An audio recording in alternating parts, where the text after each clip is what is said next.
how these players come about. How do I get the drop? You got to have an eye for it first. You may have to have a hookup or two, but you also got to know how this thing kind of plays out.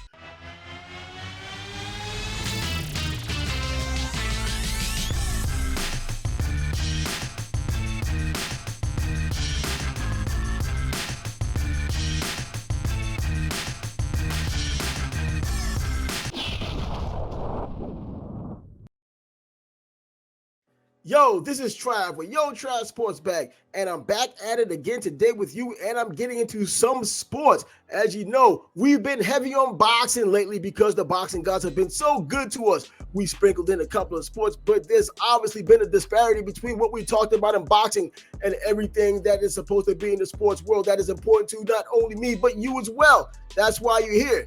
I also know why you're here. You saw the thumbnail, and that thumbnail said, the best high school athlete you better get to know. And I'm about to let you know a little something about that athlete in just a few moments, but I have to break it down as I've always have. Also, if you're interested in this kind of content and you like this kind of content, subscribe to the channel. If you subscribe to the channel, it gets the algorithm working for us so that we can make this a big time thing eventually. But hey, I'm still here. I'm still waiting. I'm going to try to be more consistent. But the best high school athlete you better get to know is a high school football player in North Carolina. Now, North Carolina is no stranger to high school football players from the past. They put out some very good players. I went back to even Chris Leak.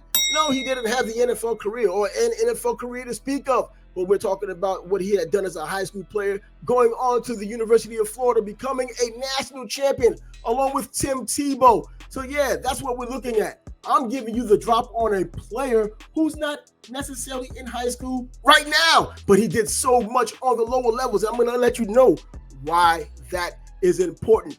This player in particular, I got to give you some background on it, comes from Providence Day School. That's in Charlotte, North Carolina. They are now the two-time defending champions in North Carolina high school football with a 12-1 record, and they just demolished the competition along the way.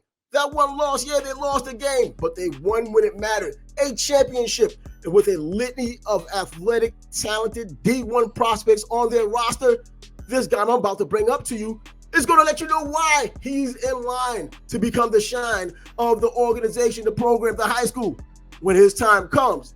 So they have it upwards, as I've spoken about, upwards of 12 Division I football players on their team right now, prospects, not just going to small schools as big as Michigan. And as of this moment, while I'm talking to you all, Michigan is trying to head themselves into a national championship game as they've made the college football playoffs, and they have a very good opportunity right now with an excellent team going up in the college football playoffs. But back to Providence Day School, this school has been, well, the premier school in North Carolina so far this time around. It was Independence High School when Chris Leak was there, when Muhammad Massaquoi was catching those passes as well from Chris Leak, when Hakeem Nicks was doing the same thing. Those two guys ended up going to the NFL as wide receivers. As you may or may not know, Muhammad Massaquoi went to Georgia, then became a second-round draft pick. Hakeem Nicks went to North Carolina, became a first-round draft pick. So we're talking about the pipeline of these North Carolina schools, and we're talking Providence Day in particular. Their starting quarterback just happens to be a five-star guy who led them to a championship this year. Jaden Davis, the quarterback who threw for 43 touchdowns and 6 interceptions. He dropped 6 touchdowns in the championship game.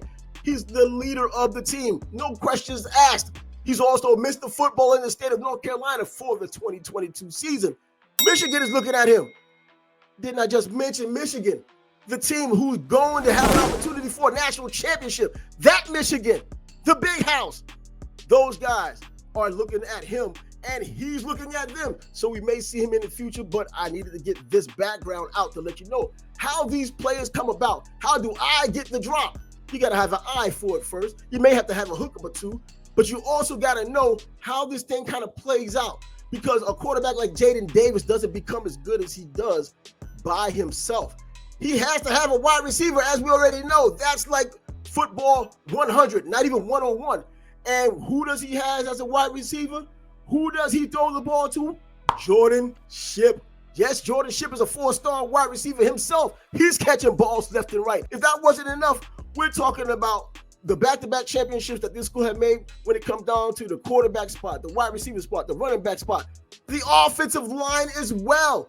David Sanders, 6'6" in the class of 2025. We're talking about a pipeline of players, and it plays into what I'm saying because this player I'm about to mention is part of that pipeline. See, schools like that who are dominant over a period of time, they don't become just dominant because of 1, 2, or 3 seasons. They become dominant for 1, 2, or 3 seasons because 4, 5, 6 seasons ago, those players were in a pipeline as well.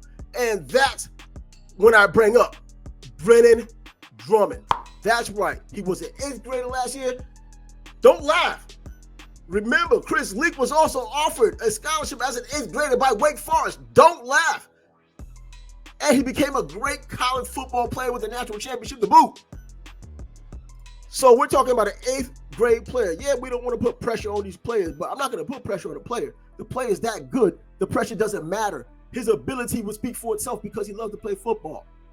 That's right. He loves to play football. This isn't someone being forced to play football because he's trying to satisfy someone else. He loves football because he's a football player.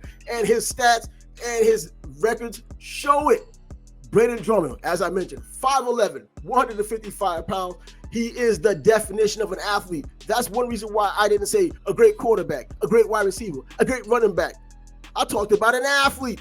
This guy does everything. He does anything. And whatever it is you need him to do in the football field, he'll do it to the best of his ability, which means it will be done at a high level because he has a lot of ability. The definition of athlete, he had 250 yards as a quarterback. Don't laugh again. 250 yards as a quarterback as an 8th grader means something. You know why? Who throws the ball in middle school? Nobody. Not even in this day and age. Stop playing unless you're in California. But as far as North Carolina, as far as most normal schools or even top schools, you're not throwing the ball too much as an 8th grader. And that's why this is part of the pipeline. He had 56 carries because that's what they do in middle school more than throw. Run. But he had 730 yards. That's over 10 yards a pop. I mean, that's just basic math. Over 10 yards a pop on his. Brennan Drummond has shown it. You see the clips. You saw what he can do out there on a very small scale, but you see the things that he can do from different positions and how he helps his team. And with a team like this, they don't have guys like him coming through the pipeline just because. They highlight guys like this because ultimately they're going to be part of the program. They will be part of the tradition. They will be part of the championships this school is starting to accrue. And that's how it happens. So when you see these schools like St. Thomas Aquinas or Mater Dei, they didn't just get there. They didn't just get there 2, 3, or 4 seasons ago. They had a pipeline of these guys, whether it was Pop Warner, whether it was middle school, or even JV. But in this case, we're talking about a player who can get the job done. He just turned 15. He's already 5'11". He's already hit somewhat of a growth spurt, and there's more to come. We just have to decide where do we want to put him as far as where he goes to college. Hey, Deebo Samuel, what is he? He's an athlete. He's an athlete on the highest levels in the NFL. Young Brennan had 13 rushing touchdowns, so he has a nose for the end zone. And with those numbers, 56 carries, 730 yards rushing, that nose was probably as far out as 50 yards on many of occasions. It was definitely out 10 yards on many of occasions, and he got into the end zone. They couldn't do anything with him. 14 catches for 125 yards. Once again, they don't throw the ball that much as middle school players, but he received the ball. He got those 2 touchdowns. This guy had 15 total touchdowns on the seasons on an 8th grade team, playing for a school that is the pipeline for Providence Day High School, as I've already mentioned, has one of the better teams in the entire country when you look at the litany of players they have going to Division 1A schools, or just the litany of players that have the ability to go to 1A schools. This is how the future is built. And I'm giving you the drop. You can ride the wave right now instead of waiting until he's in Rivals probably 2 years from now, acting like you just discovered fire. I'm giving you the fire. I'm giving you the drop. You don't need any permission. You saw some of the video, and there will be more to come from young Brennan Drummond, Providence Day School, Charlotte, North Carolina. You heard it here first. You will hear it here second, and you will hear it until the day he goes to college, and maybe the opportunities open up for him after college to go to the NFL. But I'm not looking too far away, don't you know? He is putting in the work, as you saw that too, not just at one position. It's football. He's a football player. He's going to play quarterback. He can play safety. He can probably play corner. He can run the ball because we saw the touchdowns that he made last season. 13 of those touchdowns on the ground with over 10 yards a pop. This is an athlete, a dynamic athlete. Yeah, I'm his hype man. You know why? Because I'm right. And if you don't believe me, you're wrong, not me. Anyway, my rant is over. It's up to you. If you want to be down with the program and keep up with young Brennan and even some others I'm going to bring into the forefront as we move on in recruiting, whether it's football or basketball. But right now, it's football season and it's coming to an end. Early signing periods, transfer portals, all of those things. This young player in the 8th grade going to high school, keep an eye out on him. Just do me that favor. And if you don't do me that favor, you'll be doing it in the future anyway. Keep your ego in check. Ride my ego. Be right for a change. Until next time.